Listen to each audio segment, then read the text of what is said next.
जय श्री राम सभी भक्तों को, जय माता की। फिर एक नई वीडियो के साथ हाजिर हो गए हैं और आज की जो हमारी वीडियो है इसमें आप बताइए, भगत का एक का हमारे पास कॉल आता है और वो कहते हैं कि इस विषय पे गुरुजी से वीडियो बनवा दीजिए कि अगर हमारे घर में जो है कोई तंत्र विद्या की गई है या फिर तंत्र विद्या जो है ऑलरेडी हुई हुई है तो उसके हमें क्या संकेत मिलेंगे, कैसे हम जानेंगे कि हमारे घर में जो है तंत्र करवाया गया है या किया जा रहा है। तो अंत तक बने रहना, तभी आपको सारी वीडियो समझ में आती है। और अभी तक चैनल को सब्सक्राइब नहीं किया है, पहली बार ही देख रहे हैं, तो चैनल को जरूर सब्सक्राइब करके रखिए ताकि आने वाली हर एक वीडियो की नोटिफिकेशन जो है आपके फोन में ही पहुंच जाए। चलिए शुरू करते हैं आज की वीडियो। जय श्री राम। जय श्री राम, जय श्री बालाजी और जय माता की। तंत्र कई प्रकार का होता है। काली तंत्र, अघोर तंत्र, चंडी तंत्र। तो अलग अलग प्रकार की विद्याओं के द्वारा तंत्र की प्रक्रिया करी जाती है। तंत्र क्यों किया जाता है? किसी को बर्बाद करने हेतु, किसी को ठीक करने हेतु भी तंत्र का प्रयोग होता है।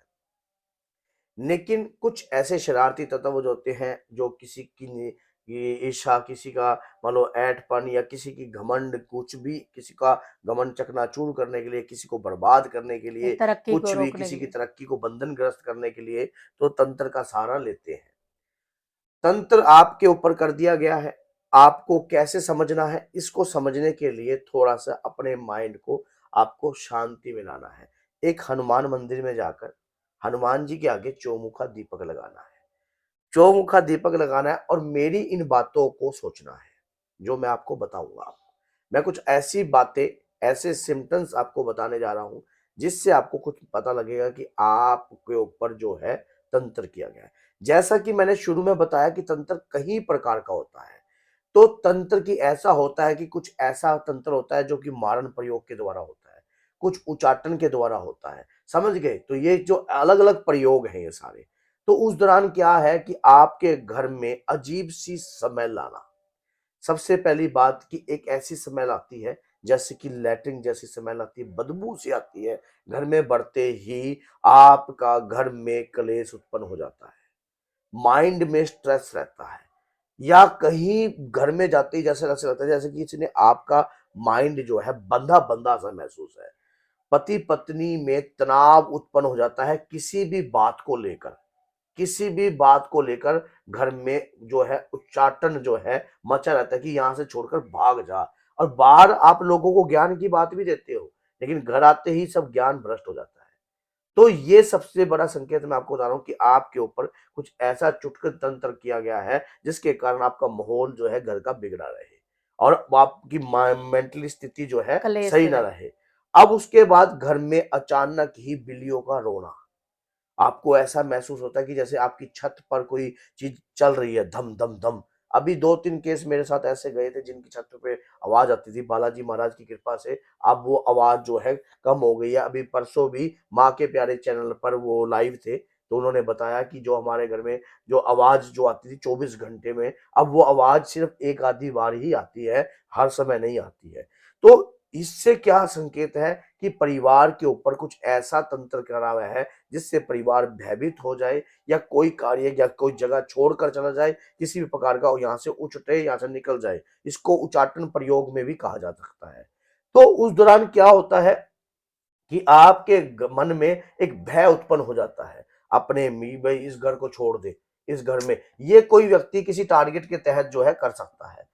घर में एक अलग सा माहौल क्रिएट रहता है। वो माहौल जो है जैसे कि बड़े छोटे की बनती नहीं है। घर में एक लड़ाई तनाव, घर के अंदर घर के बाहर अक्सर कुत्ते का रोना, अक्सर घर के बाहर कुत्ते का रोना हर वक्त। मान लो जब भी आप जाते हो घर के बाहर जो है कुत्ते का रोना। घर में कोई ऐसी एनर्जी है जो कि आपको दिखाई नहीं दे रही है, सिर्फ उसको समझने की आवश्यकता है कि ये एनर्जी क्या है।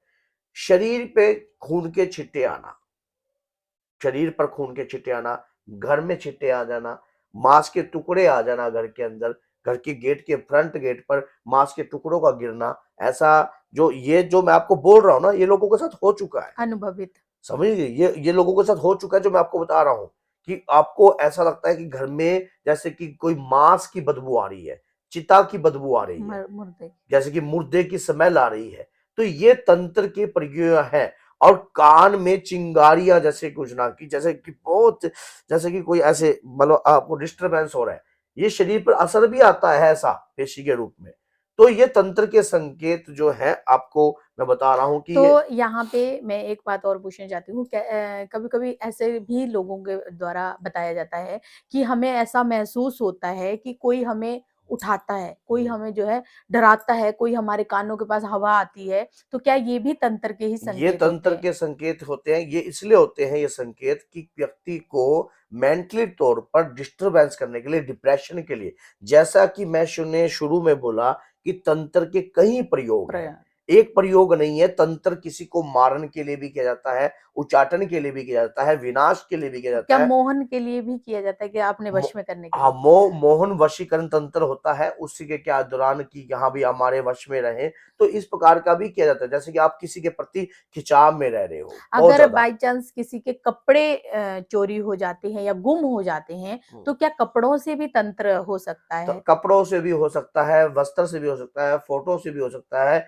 और जो खिलाया-पिलाया होता है, वो जो है प्रभावशाली ज़्यादा होता है। ये बात हमेशा याद रखना। इसलिए कहीं भी अगर आपको कहीं स ऐसे व्यक्ति जहाँ पे संदेह लगता है या कुछ भी, तो मीठे का सेवन ना कीजिए। अधिक से ज़्यादा जो है आज के समय में क्या पता किसी का कोई क्या घोल के पिला दे। तो इसमें वो किस प्रकार की रंजिश रखता है। अगर आपको कई बार ऐसी जगह खाना भी पड़ जाता है, हुँ, तो आपको सबसे पहले धरती माँ को जो है आपको जैसे कि इस प्रकार से धरती छिटा माँ को देना। छीटा देना चाहिए। या और उसके बाद अपने इष्ट, अपने गुरुदेव का अंदर से ध्यान कीजिए, हे बालाजी महाराज मुझे कृपा दीजिए, शक्ति दीजिए। क्योंकि आप अपने इष्ट, अपने आराध्य की अगर पूजा करते हो या कोई उक्त मंत्र का जाप आप जानते हो, कोई ऐसे मंत्र का जाप जानते हो जिस जाप को जपने से आप उस चीज को अगर उसका सेवन करते हो तो उसका प्रयोग आपके ऊपर नहीं कामयाब होता, क्योंकि आपने अपनी शक्ति को उदय किया है, अपने इष्ट, अपने आराध्य का ध्यान किया है, जिससे वो तंत्र जो है वो कहीं ना कहीं रुक रुक जाता जाता है। है। अगर ऐसी स्थिति हो जाती है तब तब इस चीज का सहारा लेना चाहिए। और वैसे अपने घर में भी अगर आप इस स्थिति का सहारा लेते हो, अगर मान लीजिए अगर आप कोई मंत्र का जाप कर रहे हो, लगातार काफी लंबे समय से कर रहे हो, तो उस मंत्र में शक्ति तो आ ही गई है। अब उस मंत्र की शक्ति को आपने उजागर करना है। कैसे? एक जल का लोटा लीजिए, अगर ऐसे संकेत आपको लग रहे हैं, और अपने उस मंत्रों का जाप कीजिए जिसका जाप आप कंटिन्यू कर रहे हो। जाप करने के बाद अपने घर में उसी मंत्र से हर छींटे। कोने में छींटे डाल दीजिए। छींटा जब कहते हैं कि छींटा लगे नीर का, पाप कटे शरीर का, तो उसमें क्या है, जो अगर कोई रोगी है घर में, अगर तंत्र के कारण जो है रोग मारण होता है। प्रयोग के कारण लोगों को लंबा भी पाया जा सकता है, बीमारी भी शरीर में हो जाती है, जब रिपोर्टों में कुछ नहीं आता है, ये भी तंत्र का संकेत है। जब आपके शरीर में कोई बीमारी है, जैसे कि अब कोई आपको बीमारी लगती ही नहीं है और रिपोर्ट में कुछ नहीं आता नॉर्मल, और लेकिन शरीर, कंधे, शरीर भारी टूटना, और कई बार ऐसा भी होता है अगर शरीर में चुभन महसूस होती है, जैसे कि सुइयाँ लग रही हैं, कई बहुत सारी 1 लाख सुइयाँ आपके कमर में लग रही हैं बहुत, और ऐसे महसूस होता है कि आपके शरीर के ऊपर सुइयों के द्वारा, तो गुड़िया का डोल बनाकर या किसी भी प्रकार का काला तंत्र भी आपके ऊपर किया गया है। जैसे मैंने शुरू में ये बात बोली है कि तंत्र कई प्रयोगों के द्वारा किया जा सकता है। इन चीजों से बचने का एक ही उपाय है, अपने इष्ट का नित्य नाम, उनका ध्यान, उनके नाम की सेवा, और पूजा। अपने गुरुदेव की सेवा अपने घर के अंदर, क्योंकि गुरु का सूक्ष्म रूप जो है आपके घर में आपकी रक्षा करता है। और श्री बालाजी महाराज की कृपा जो है, अगर जो व्यक्ति अपने घर में चालू कर देता है, उनके नाम का सेवन करता है, तो उनके घर के अंदर तंत्र फलीभूत भी नहीं होता। तो बोलिए जय सीताराम, जय श्री बालाजी, जय माता।